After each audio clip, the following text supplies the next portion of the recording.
So let me just be clear before we get into this conversation. I absolutely respect and admire that man's work ethic, his vision for ownership, the way in which he has made more Black millionaires than Hollywood itself, that he's intentional about that. At the same time, there's a lack of discipline and a lack of excellence that he should want to have. And it's not, it's not a bourgeois, these what he highbrow way of looking at the world. It is representation, because what you're putting out into the world. I was saying this to Dr. Carr yesterday. I said the things that I'm doing, I'm considering that long after I'm gone, they'll still be here. Absolutely. So I have to get it right. We're ready. We're prepared. Do not give in to fear. We are fearless. This is not the time to be afraid. This is a time to stand up and fight back and to resist any temptation for them to divide us. We're in this together. The rule of law is on our side. We will not give in, not give up. We will not capitulate. We will not bow. We will not bend. We will survive.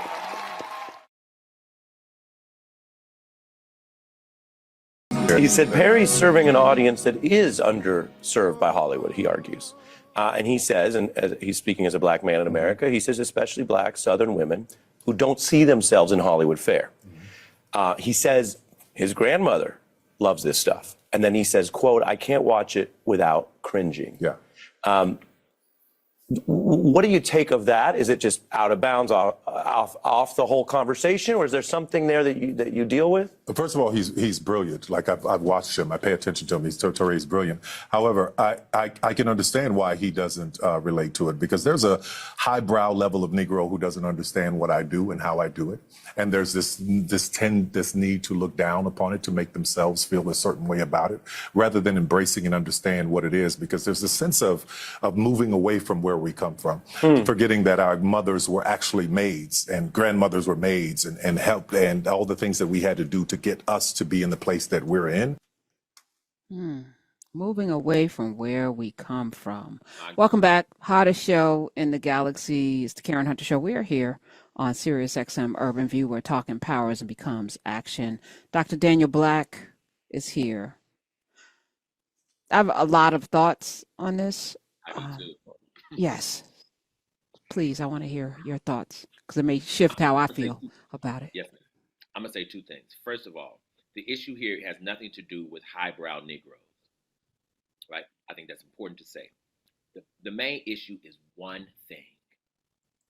Tyler Perry absolutely serves an audience, a particular audience, that is absolutely true. Serves a particular audience in the Black community that has been overlooked. That is absolutely true. But here's the problem. In serving that particular audience, if he isn't careful, consciously or subconsciously, if he isn't careful, he insults that audience by bringing that audience levels of art, which really insult their aesthetic tradition. See, the issue here is that what Tyler Perry's doing is not art. And if we would just all get clear that he's not trying to present art, then I think we can let this argument go. The problem is people keep looking for art from Tyler Perry. But Tyler Perry is not an artist. He's absolutely an entrepreneur, and a magnificent one. I mean, look at what the man has amassed. Bow down before him. Absolutely. But he's not an artist. And this is not as a means to insult, not at all. It is simply a statement of observation of fact. He's not an artist. And we keep looking for and keep asking for, and I'm one of them. When I go to the movie, because when I go to the movie theater, I'm looking for art. I don't care who made the movie. I'm looking for art. When I read a book, I'm looking for the art of the words. I'm not looking for just a words put together, because if I can just get words put together, which is perfectly fine, that's perfectly and absolutely fine. But then that's not art, right? It's not art. It's something else, which is fine, but it's not art. So that's the first thing I want to say. The second thing that I want to say that I think is important is we all know our ancestors were maids and were cooks and janitors. Nobody's ashamed of that. No one is ashamed of that. But this is really the thing I'm going to free my heart by saying. But because somebody is a maid, a cook, and janitor, it does not mean that they don't deserve the highest standard of their representation in art form. Prime example, Abbott Elementary has Oh, Mr. yes. Johnson, who's a janitor, Yes. and that's comedy. But we get to see Quinta Brunson has humanized this man in a way that elevates his station in life Yes. Yes. and him as a Absolutely. person. Absolutely. Absolutely. It makes me think of Ernie Barnes' art. Ernie Barnes is always painting art about the common everyday black folks who dancing in the bar, smoking in the bar. It's common everyday black folks. But the art he represents makes those black people look angelic. Yes. In other words, it can stay common and still be of the highest quality in terms of artistic representation, right? To me, it's like somebody just kind of straightening up the house, but trying to convince me that they cleaned it.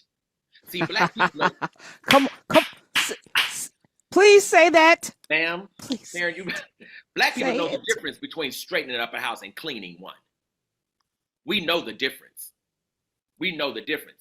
Your mama and my mama, they knew the difference between did you clean up the kitchen or did you just straighten it up? And if you just straighten it up, you're going back in there. You got to dry those dishes and put them up in the cabinet. Not just wash them and leave them in that strainer. Come on, somebody. And this is poor people telling us this. Because poverty at one point, Karen, poverty at one point, people did not associate black poverty, right, with poverty of one's aesthetic understanding. That's right. That's right. Poor people did not create poor art. No. Gospel, blues, jazz, etc., came from poor people. But the artistic form, you would have to work like hell to beat James Cleveland. You would have to work like hell to outsing an Aretha Franklin or whomever. Mahalia Jackson. Yeah. Absolutely. And so the point here is, don't associate wealth or quote unquote middle classness, right, or class issues with a particular kind of highbrow art. That's not how that happened for black people. For black people, our artistic excellence came from the black tradition, not from a class delineated understanding. That's right. That's right. That's right. And I couldn't have articulated that other than I was extremely insulted by that response because it also, to me, lacked maturity. That's right. It said I can't be questioned, or like every day I am pressing to be better, right? And at this point, money's not the issue. Like when you're starting out, and the thing about black people, because I've been black my whole life, is that there's an inordinate amount of grace that we give one another. Absolutely. And then we don't, right? But there's a lot of grace and Absolutely latitude when you are trying to do something to serve us. So we're gonna give you a shot. We're gonna show up to the restaurant when stuff ain't quite right. That's right. But you ain't gonna stay in our faces with stuff that ain't quite right. Not. You know, really not. Except in this case, and I think in many of us, because we aspire, and to me, the relationship that a lot of us have with Tyler Perry is the relationship we have with this country, in the sense that we will allow somebody to mistreat us. We will allow the disrespect, because I think it's disrespectful to say I don't have to do better because it's just you, and y'all going to accept it however I give it to you. That's right. And what's funny is you answered the question just a moment ago, and that is, I think of Tyler Perry's work as lazy art. It's lazy for me, and it's lazy because Tyler Perry has the resources to pull together the right people for it to be absolutely extraordinary. But see, it takes me back to the time when we were in choir rehearsal. See, when we were in choir rehearsal, right, and we were getting ready for Sunday, just any old song wouldn't do. You couldn't just sing any old part. And if you were singing the lead part, and if you came to church late on Sunday, somebody else sang it. You could, that's right, somebody else sang it. Your song, sit down. If the ushers had to come have black and white on, right? Poor as but the black and white was clean. And if you came to church and if you weren't in black and white, oh, no problem. You'll be in the congregation today. You were not going to get up and usher. All I'm talking about is standard. And standard was not associated with class. It wasn't associated with money. It was associated with a notion of excellence in terms of how we represent ourselves, both to ourselves and to our God. And black people always believe you cannot take raggediness before God and think God is going to be pleased with your offering. That thing had to be right. It's just like if you come to somebody's house for Thanksgiving dinner, that table got to be, the food, it has to taste good and look good. Look good, yes. You got to have both of those for black people. But we're in an era, where come as you are has been taken to a whole other level. That's right. Those of you who travel, people showing up outside in pajamas and rollers and things that you would never see in our parents' generation. And, there's a latitude there. But to your point, the way I look at art, because art is forever, right? How I show up to the airport as one, but art, 100 years from now, you close your eyes, this thing is still going to be viewed by the next generation. Is this who you are? And Karen, this is why I've said to so many people, certainly not all, but a few. There are some hip hop artists who are going to be very, very disappointed in themselves in 50 years. You said what? You gave, this is what you gave black kids? We were supposed to shape our identities, our self-worth upon this? But see, we're bowing at the altar of laziness these days. That's getting back to the discipline. That's right. When you said that thing, I challenge, there's some things that I won't do because it's too hard. But I've done enough hard things that I know what it looks like, and I know when I'm copping out because I know what it looks like to do. Absolutely. But what you know is what most of us know, and certainly folks our age, and that is what our folks taught us is, if you're not going to do it well, leave it alone. Don't do it. That's right. Don't do it at all. Leave it alone. Yes. Like, Karen, most people can't pay you to get up Sunday morning and sing the solo. No, but you actually have a nice voice. But see, black people know the difference between a nice voice and can you sing. We know the difference. So again, and I sing pretty well, but for the most part, the solo, because I know the people who can do that. Who can sing, right? Come on. But that's true. And historically, that was true in every category. We knew who the cooks were. There were other people who could cook enough to feed a family, but their potato salad ain't the one we was craving. That's right. See, it was in somebody's potato salad was art. So, hey, somebody else's potato salad was utility. Sustenance. Yes. Absolutely. And we ate it if it was at home.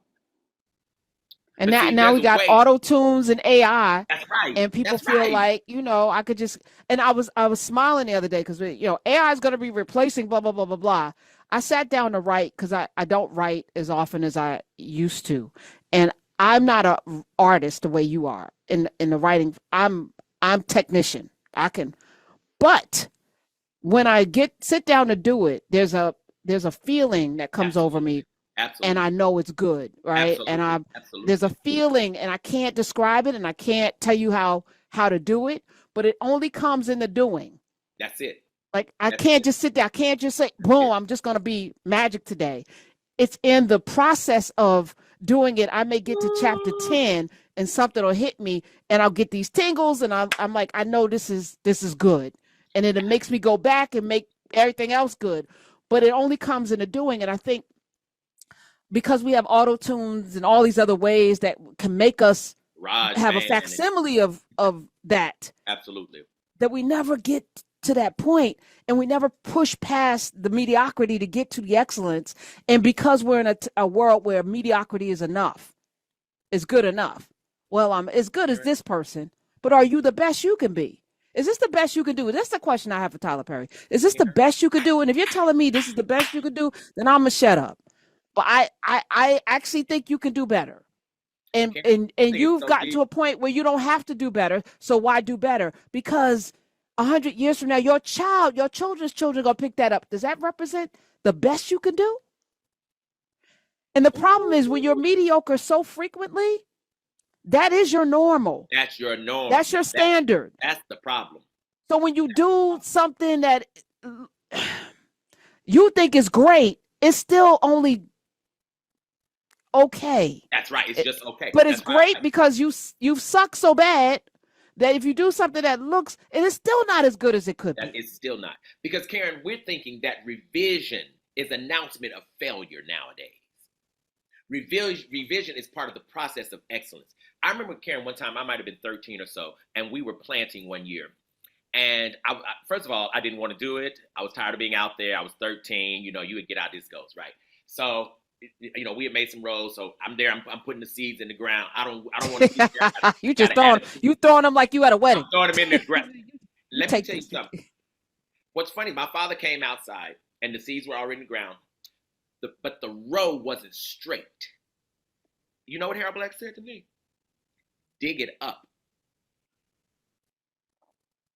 Dig it up. Now, here's what's deep. Somebody's going to get this. I said, Daddy, I've already planted the ground is still going to yield the seed. You know what my father said? But you won't be proud of what it looks like.